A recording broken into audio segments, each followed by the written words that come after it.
In a grand and gleaming palace nestled within the valley of Evermere, where fountains whispered to rose gardens and sunlight spilled like melted gold across marble floors, there lived a princess whose beauty was said to make even dawn pause before spreading her light, yet whose lips had never once curved into a smile. From the moment of her birth, Princess Liana had been surrounded by laughter, songs, and the shimmering joy of celebration, but none of it ever seemed to reach her heart. When she was a baby, the nurses would sing lullabies soft as petals, yet she only watched them with calm, unblinking eyes. On her first birthday, when the king ordered 1,000 lanterns to float upon the palace pond and musicians played until stars blinked with envy, the little princess simply stared at the flickering lights without a trace of amusement. Even the royal clown parade, complete with juggling jesters, tumbling acrobats, and dancing bears, could not stir a giggle from her serene face. "She isn't cold," her mother, Queen Marielle, would whisper to the worried king. "Her heart is full but locked." And the king, though proud and strong, would stand by the nursery window and sigh, his heart heavy with longing, for he wished above all else to hear his daughter laugh, if only once. As the years passed, Liana grew from a solemn child into a young woman of such grace that poets lost their words and painters lost their sleep. Her beauty glowed softly, not like fire, but like moonlight upon still water, gentle, mysterious, untouchable. Yet though her eyes reflected the world's wonders, they never revealed joy. She would stand for hours at the tall crystal windows of her room, watching the courtyard below, where servants bustled and birds fluttered among fountains. And though the sun might gild her hair and the wind might play with her gown, not even a flicker of emotion crossed her face. The maids moved quietly in her presence, afraid to disturb the strange stillness that clung to her like perfume. In time, people began to whisper of her as the girl who never smiled, and even songs sung in the market spoke of her silence. "Perhaps," some said, "she is cursed." Others murmured, "Perhaps her heart sleeps, waiting for something or someone to awaken it." The king, burdened by his people's sorrow and his own helplessness, finally rose one dawn and made a bold royal decree before his court. "Hear me, people of Evermere," his voice echoed across the marble halls. "Whoever can make my daughter Princess Liana smile even once shall marry her and share in the crown of this kingdom." Gasps rippled through the crowd. The queen's eyes widened, half in fear, half in hope. "Do you think this will work, my love?" she whispered. "We have tried everything else," he replied softly. "Perhaps laughter will find its way to her heart when love does." And so the announcement spread across mountains, forests, seas, and deserts. Messengers rode by moonlight. Minstrels sang the proclamation in taverns and town squares. Word reached every corner of the realm. Make the princess laugh, win her heart, and gain a kingdom. Soon the palace gates swung open to a parade of hopefuls. Princes came in jeweled armor, poets with scrolls of silver ink, magicians carrying boxes that smoked with enchantment, and fools in bright motley who tumbled through the air like wind-blown leaves. They came bearing gifts and tricks, promises and songs. One prince from the Eastern Isles tried to ride a dancing camel through the royal gardens. The camel promptly sat on him. Another juggled flaming pineapples that landed disastrously in his lap. Musicians played tunes so ridiculous that even the royal goose joined in with a honking solo. But Liana's face remained as serene as moonlit marble. The courtiers sighed. The queen pressed her hand to her heart. "That was the 12th goose this week," she murmured. "At least this one hit the right note." The princess thanked each performer with quiet courtesy, yet her eyes never sparkled, her lips never curved. "Thank you for trying," she would say softly, "and please be careful with the pineapple next time."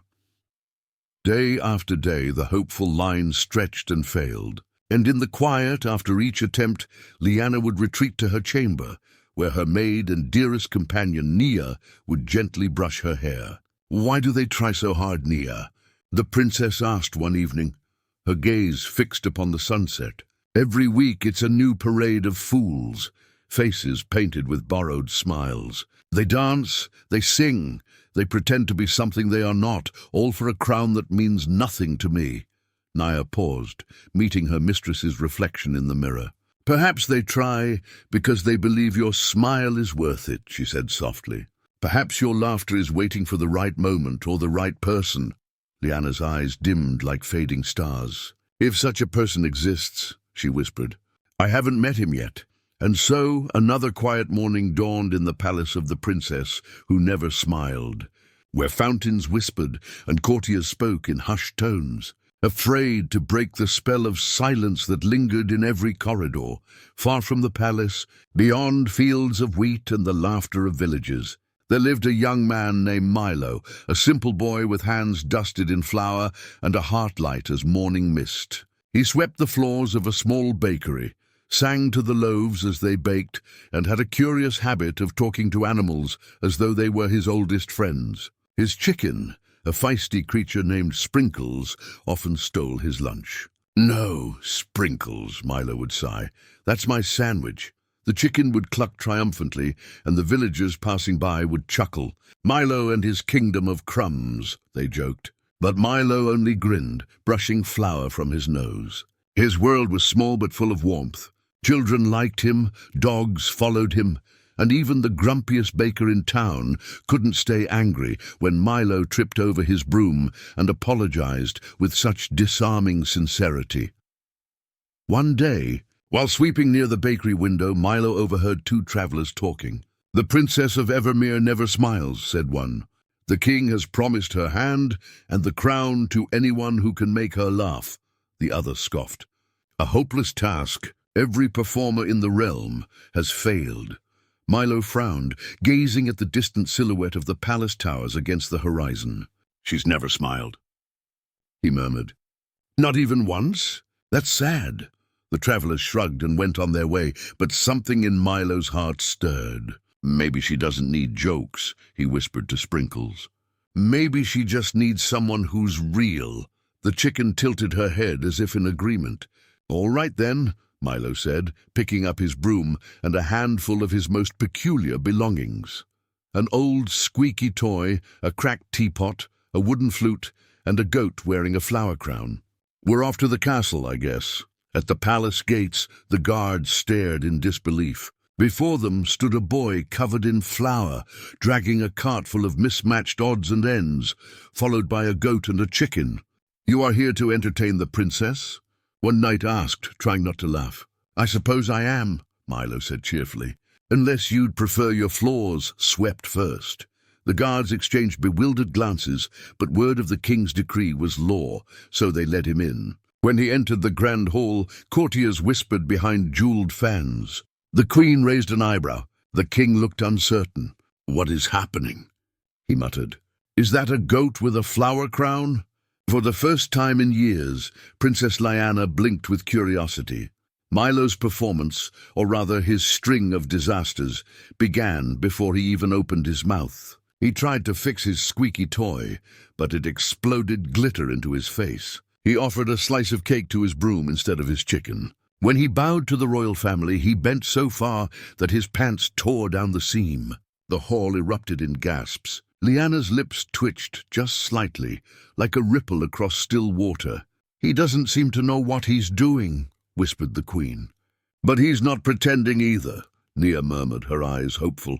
Darling, the king whispered, gripping his wife's hand, is that the start of a smile I see? No, the queen breathed, but her voice trembled. Maybe. For the first time in years, something stirred within Liana. A warmth she couldn't name, a flicker of joy she hadn't felt since childhood. The next hour was a series of delightful catastrophes. Milo tripped over a ribbon, sent flowers flying into the air, and mistook the queen's jeweled fan for a napkin. He sneezed glitter. He accidentally proposed to the royal gardener while trying to return a cupcake. Did he just ask the gardener to marry him? The king whispered. I'm starting to like this boy, the queen replied, laughing behind her hand. Liana's eyes shimmered with something dangerously close to amusement. Then came the moment that changed everything. In an attempt to impress the royal falcon perched beside the throne, Milo balanced a pie on his head, declaring proudly that even the birds of the palace deserved dessert. The falcon blinked once, then swooped down, snatched the pie, and in its graceful flight flung a perfect arc of whipped cream straight into the king's face. For a heartbeat, the hall went silent. Then came a sound that stopped time itself. A snort, a giggle, then a bright, unstoppable burst of laughter from Princess Liana. She laughed, honestly, freely, beautifully, and the sound rang through the hall like bells made of sunlight. The courtiers froze. The queen covered her mouth in wonder. The king blinked through whipped cream and then roared with joy. She laughed. By the stars, she laughed. Milo stared, eyes wide. "Did I do that?" he whispered. "Wait, I did that!" That day, the bells of Evermere rang across the land. People poured into the streets, dancing beneath fluttering banners. The news spread like fire on a spring wind. The princess has smiled. The princess has laughed. The baker hugged his flour sacks, proud of his apprentice. The children of the village sang Milo's name. And at the palace, the king, wiping cream from his beard, clasped Milo's shoulders. "Prepare for a royal wedding, my boy," he said, laughing. The queen nodded, tears of joy glistening in her eyes. "You didn't charm her with crowns or riddles," she said softly. "You simply brought her truth." Under the golden sun of Evermere's gardens, amid fountains singing and petals swirling through the air, Princess Liana and Milo were married. The ceremony was a tapestry of joy and chaos. Milo tripped walking down the aisle. Liana caught him laughing again. The broom carried the rings. The goat ate half the bouquet. Even the royal falcon dropped a ribbon in blessing. The courtiers who once whispered now clapped and cheered.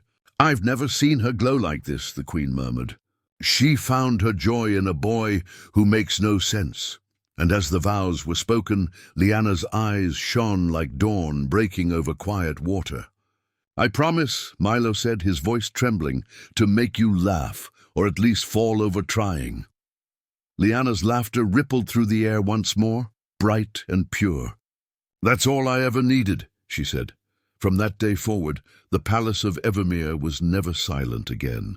The halls that once echoed with emptiness now rang with laughter, some delicate as chimes, some loud as thunder, all real and alive. Each morning, the princess smiled as sunlight kissed her window.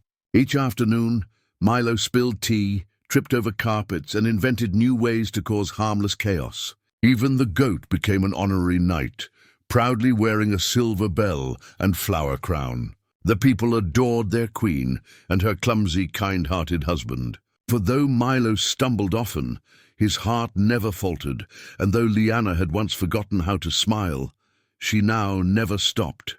They ruled together with laughter as their crown and kindness as their throne. When storms rolled across the mountains, they stood hand in hand on the balcony, finding beauty even in the thunder. When sorrow visited their people, they were the first to arrive, bringing comfort, stories, and sometimes a pie balanced precariously on Milo's head.